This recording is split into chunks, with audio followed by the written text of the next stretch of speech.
साफ कर बधु कम्प्लीट है। ईटो बीटो हटाई ईटो हटाई ले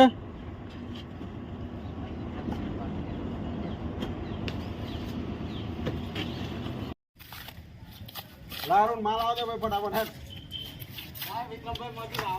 मजूर नाखे तो माल आवे सट सट हां माल आवे છે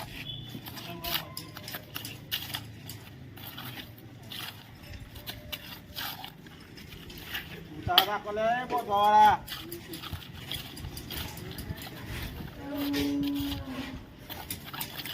लानिया वानी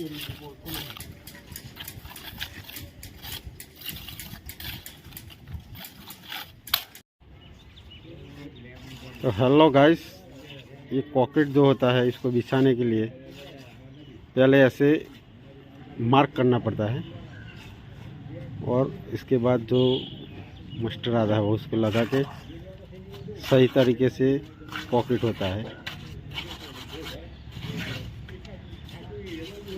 अगर आपको इस स्टिक को पसंद आए तो कमेंट जरूर करना। तरियाનું કામ પૂરું થઈ ગયું છે આજે હવે અને જો આ બધા ઘેર જવા માટે તૈયાર થઈ ગયા છે। રામભાઈ, નરેશ, પ્રવીણ।